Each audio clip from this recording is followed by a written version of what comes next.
Lorsque son frère, Christophe, lui a annoncé qu'il allait divorcer, Maryse n'imaginait pas que l'histoire allait mal se finir et faire la une des journaux. De temps en temps, je les relis. Et puis, bon, bah, ça me concerne, c'est mon frère. Voilà. C'est aberrant, c'est dégueulasse. Hein. La meurtrière, ce serait elle, Roselyne, la femme de Christophe. La haine l'aurait poussé à imaginer tout un stratagème pour l'éliminer.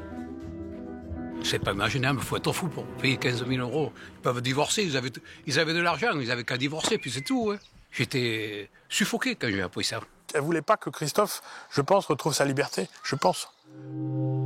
Une fin tragique pour une histoire qui avait pourtant commencé par un coup de foudre. C'était il y a 32 ans. Son frère épousait Roselyne, une jolie brune de 9 ans, son aînée. Ben là, on voit Christophe et Roselyne le jour de leur mariage. Elle était heureuse, ils se mariaient. Voilà. Christophe était très, très amoureux de Roselyne. Ouais. Par amour, Christophe accepte d'élever comme ses fils les 2 enfants de Roselyne, issus d'un précédent mariage. 1 an plus tard, la famille s'agrandit.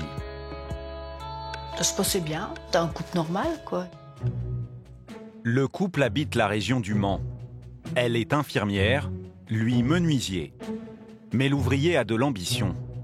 Au début des années 2000, les Lejards s'installent à Rognonas, près d'Avignon, où Christophe vient d'acheter une entreprise de pose de fenêtres. Il est parti de rien du tout pour en arriver là, quoi. Et c'était un bon patron. Christophe travaillait beaucoup.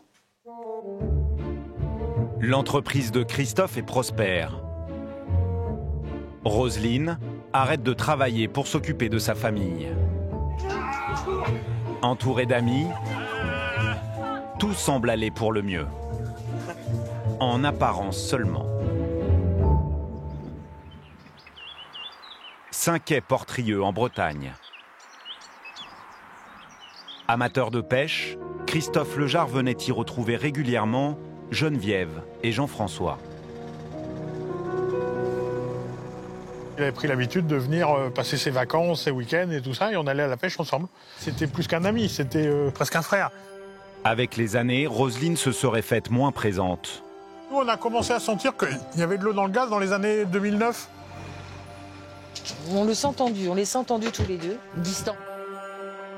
Et après plus de 25 ans de mariage, Christophe leur annonce qu'il va divorcer. Un jour, il appelle Jean-François et il dit on se sépare. Donc il parlait des difficultés de communication avec elle. Il dit je veux être heureux et pas malheureux. Sa nouvelle vie, Christophe l'imagine avec une copine d'enfance. Liliane et Christophe s'étaient perdus de vue. Ils se retrouvent grâce aux réseaux sociaux. Elle est divorcée, lui s'apprête à quitter sa femme. Tout est fait pour les réunir. Il s'est avéré qu'on avait exactement les mêmes affinités que quand on était petit. Donc on est très rapidement tombés amoureux. Lui, il disait qu'il n'était pas heureux dans son couple. Moi, j'étais célibataire. Donc les choses sont allées très très vite. Il voulait divorcer et voilà, il m'a dit maintenant, ça y est, j'ai pris ma décision, je ne reviendrai pas dessus. Alors, je pense que j'ai été, je ne suis pas la cause, mais certainement le détonateur.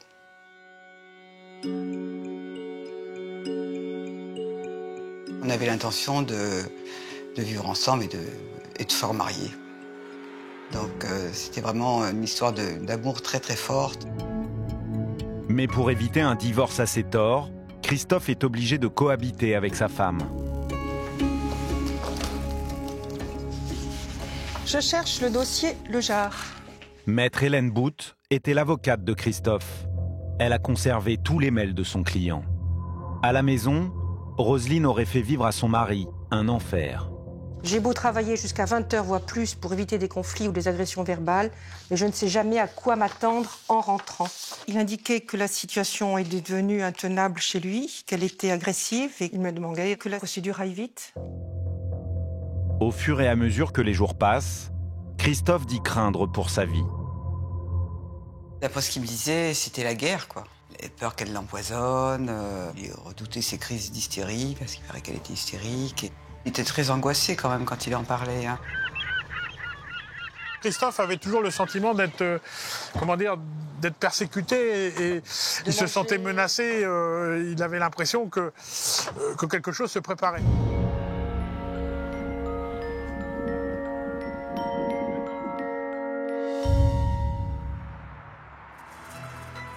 Le 24 novembre 2010, alors qu'il quitte sa propriété pour partir au travail, Christophe s'effondre devant sa voiture. Florence Antunès, journaliste à la Provence, a suivi l'affaire. Il est environ 6h30. Et c'est précisément à cet instant qu'il est abattu. Un tireur sort un peu de nulle part, qui lui tire un coup de fusil dans la tête à ce niveau-là. Et Christophe Lejare s'écroule dans cette allée, à peu près à cet endroit-là. Ce seul coup de fusil lui est immédiatement fatal. Très vite, la piste du crime crapuleux est écartée par les enquêteurs. Michel, un voisin et ami du couple Lejare, leur a donné un précieux indice. Dans son allée, dans son chemin, il y a une barrière qui est jamais fermée. Et ce jour-là, elle était fermée. Il est allé ouvrir cette barrière, et quand il a ouvert cette barrière, il a pris un coup de fusil. Tout laisse penser que c'est un guet-apens. J'étais suffoqué quand j'ai appris ça. Les soupçons se portent alors sur Roselyne. Mais les preuves manquent, l'arme du crime est introuvable, et les enfants confirment que leur mère dormait au moment du meurtre. La clé de l'énigme, c'est sur la barrière que les gendarmes vont la trouver. Comme le souligne Maître Dalimonte et Maître Bernier, les avocats de la famille de Christophe. Sur cette barrière, les enquêteurs vont retrouver des traces d'ADN. Les expertises génétiques vont révéler qu'elles appartiennent à un certain Christopher Munch, qui est en réalité le meilleur ami d'un des fils de Roselyne Lejare. Christopher Munch avoue aux enquêteurs être le tueur. Il leur raconte qu'il aurait été recruté par son meilleur ami, à la demande de Roselyne. Roselyne est interpellée et craque rapidement lors de sa garde à vue. Elle reconnaît avoir donné des instructions pour que son mari trouve la mort. Et selon son propre avocat, l'épouse n'aurait pas eu à payer très cher pour avoir la peau de son mari. C'est sur la base de la somme de 15 000 € que l'opération s'est faite. Voilà, 15 000 €, c'est le prix de la vie de Christophe. Pour la vie d'un homme et la vie de son mari avec qui elle avait vécu 30 ans, c'est encore plus abominable. Je trouve ça dur. Les 15 000 € ne seraient pas la seule motivation du crime. Roselyne aurait convaincu son fils et Munch de passer à l'acte en leur faisant du chantage affectif. Selon les avocats du fils de Roselyne, il aurait agi ainsi parce que sa mère lui aurait fait croire que Christophe Lejare voulait la tuer. Elle lui dit qu'elle est en danger, c'est ce qu'elle lui répète à longueur de longs coups de fil depuis des semaines, des mois. Elle reconnaît qu'elle a entraîné son fils dans ce processus, qu'elle n'a eu de cesse jusqu'au harcèlement que de le pousser lui aussi à l'induire également à participer à ça. Elle assume tout cela. Mais pourquoi avoir fait assassiner Christophe Lejare? Selon l'épouse, son mari était un coureur et elle ne supportait plus ses nombreuses infidélités. Elle découvre qu'il a plusieurs maîtresses. C'est l'histoire éternelle de la femme humiliée qui à un moment donné se rend compte que toute sa vie, on l'a trompé. C'est un drame passionnel. Mais selon la compagne de Christophe, tout cela ne tient pas. Les raisons invoquées par Roselyne ne seraient que des mensonges. Déjà, elle n'était pas au courant. de notre situation. Et puis un coureur, non, pas du tout. J'ai pas envie qu'on le fasse passer pour ce qu'il n'était pas. Qu'on le salisse pas, surtout. Pour Liliane, c'est du côté du patrimoine des Lejards qu'il faudrait chercher le véritable mobile de Roselyne. Car lorsqu'ils divorcent, les deux époux sont à la tête d'une jolie fortune. Le patrimoine était important. Il avait estimé, lui, à 970 000 €. Le couple possédait cette propriété en Bretagne, une autre dans le Tarn, une en Normandie, sans oublier la demeure de Rognonas. Et si Christophe était prêt à faire des concessions, il semblerait que Roselyne ne voulait pas lui laisser le moindre centime. Il me disait qu'elle en voulait toujours plus et que ce qu'il proposait n'était pas suffisant. L'épouse avait dit à son mari « Tu partiras nu et cru et c'est moi qui prendrai le maximum ». Ce qu'elle n'acceptait pas dans le divorce, ça serait été de perdre de l'argent. Voilà. Et elle l'a assassiné pour tout avoir. D'après Roselyne, son mari lui devait sa réussite. C'est elle qui lui aurait permis de monter son entreprise.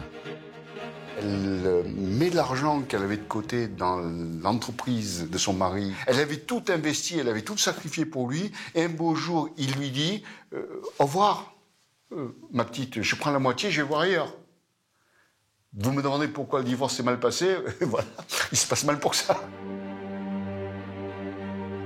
Roselyne Lejard, son fils et le tireur présumé ont été jugés par la cour d'assises d'Aix-en-Provence. Le fils a été condamné à 15 ans de prison, le tireur 20 ans. Quant à Roselyne, malgré ses aveux, la justice l'a considérée comme la principale responsable et lui a infligé une peine de 25 ans de prison. La sœur de Christophe Lejard espère que Roselyne ne fera jamais appel de ce verdict. Il est important qu'elle se reconnaisse coupable, et puis pour la mémoire de Christophe. J'y en veux, j'y en voudrais tout le temps. Ouais. Ah ouais.